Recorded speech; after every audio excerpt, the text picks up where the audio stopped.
बिहान 6 बजिसक्यो। हामी गौमुखीको यात्राको लागि हाम्रो परिवारसहित कुरिलाचौर ठुलाबेसीबाट हामीले यात्रा तय गरेर ठुलाचौरतर्फ प्रस्थान गर्दैछौँ। यो गौमुखी झिमरुक नदीको उद्गम स्थल हो। झिमरुक नदी झिमरुक जलविद्युत आयोजना मात्रै नभएर यो एउटा माघे सङ्क्रान्तिमा लाग्ने पर्व रहेको गौमुखी पर्यटकीय एउटा गन्तव्य पनि हो। म करिब 17-18 वर्ष पहिले त्यो ठाउँमा पुगेको थिएँ र अहिले आमा दाजु भाइ लगायत हाम्रो परिवारसहित त्यहाँ जानका लागि हामीले यात्रा तय गरेका छौँ।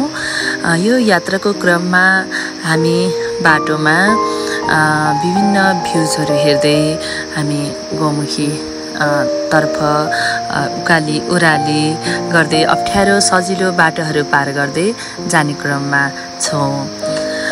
यो गौमुखीको यात्रा मैले हजुरहरू समक्ष किन साझा गर्न मन लाग्यो भने लुम्बिनी प्रदेशको स्वर्गद्वारी अत्यन्तै प्रख्यात मन्दिर एउटा पर्यटकीय गन्तव्यको रूपमा छ।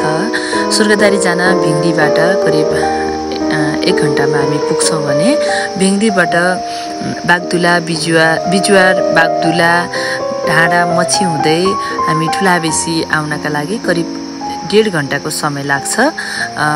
मतलब भिङ्डीबाट चाहिँ 2 घन्टाको समय हामीलाई यहाँ आउनका लागि लाग्छ। ठुलाबेसीबाट करिब 1 घन्टाको यात्रा गर्दा हामी ठुलाचौर भन्ने ठाउँमा पुग्छौँ।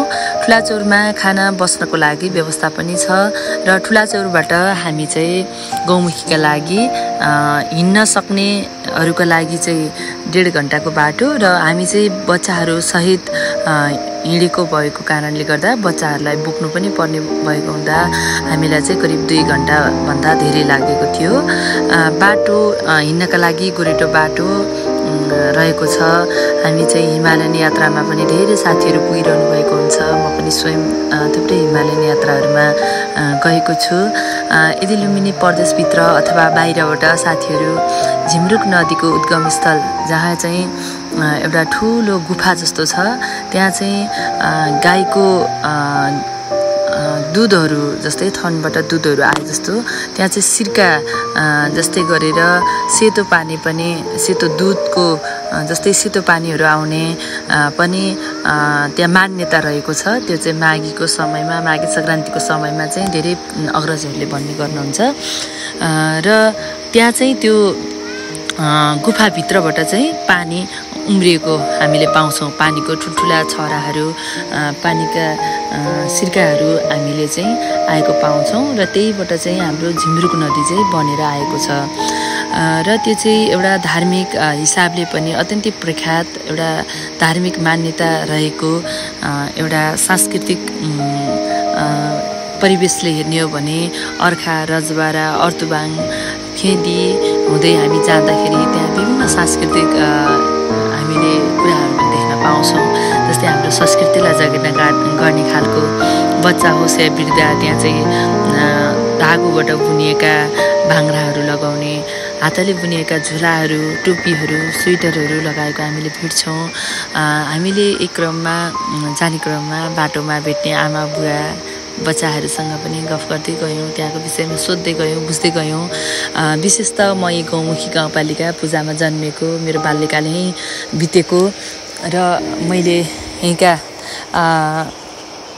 स्कुलहरू अध्ययन गरेको कारणले गर्दाखेरि र हामीले त्यति बेला अध्ययन गर्ने क्रममा ठुलाबेसीमा हामीले 8, 9, 10 पढ्ने क्रममा अर्खा रजबारा नारीकोट खुङ पूजा लगायतका यो गौमुखी गाउँपालिकाको मुख्य स्कुल नै ठुलाबेसी भएको हुँदा त्यहाँका साथीहरूको सङ्गत पनि त्यतिखेरदेखि नै हुँदा त्यहाँको मलाई परिवेशको बारेमा थाहा पनि छ र 2074को निर्वाचनमा स्थानीय निर्वाचनमा म पनि प्रत्यक्ष रूपमा यहाँका प्रत्येक घरमा पुगेको कारणले गर्दाखेरि त्यहाँको विशेषता मलाई धेरै कुरा थाहा नै थियो। तर अहिले 8 वर्ष पछि त्यहाँ पुग्दाखेरि मलाई अत्यन्तै खुसी लाग्यो। त्यहाँको भौतिक विकासहरूबाट लिएर धेरै पूर्वाधार विकासहरू पनि भएको रहेछ।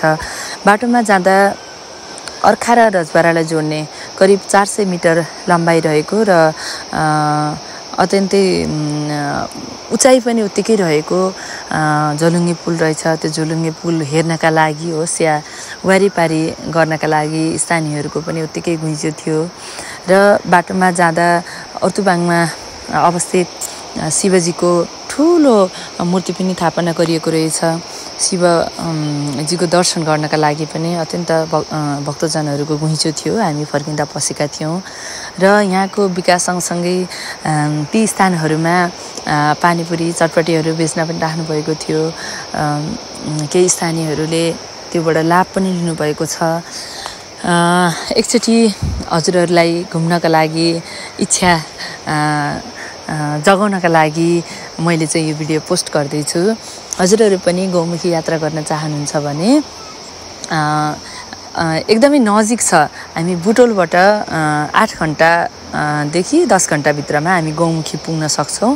हजुरहरू पनि चाहनुहुन्छ भने एकचोटि अवश्य पुग्नुहोला। त्यहाँ चाहिँ होमस्टेको पनि व्यवस्था रहेको छ, सामुदायिक होमस्टे। र ती सामुदायिक होमस्टेमा त्यहाँका स्थानीय समुदायले त्यहाँका स्थानीय वासीहरूले चाहिँ त्यहाँको खाना अर्डर अनुसार चाहिँ बनाउने गर्नुहुँदो रहेछ। त्यो पनि हामीले थाहा पायौँ, खुसी लाग्यो। र अब यो क्षेत्रको विकासको लागि ढोरपाटन निस्कने बाटो पनि यहाँबाट जोडिएको छ, डिपिआरमा गइसकेको छ। यो बाटोले पूर्णता पाउँदा अझै यहाँ चाहिँ पर्यटन व्यवसायहरूलाई अथवा पर्यटकहरूलाई अझै सहज हुने थियो। र यहाँको स्थानीय कल्चर, यहाँको धार्मिक सहिष्णुता, यहाँको धार्मिक विकास, सांस्कृतिक विकासको लागि एकचोटि हामीहरूले पुग्नै पर्ने ठाउँ गौमुखीमा अवश्य पुगौँ। धन्यवाद।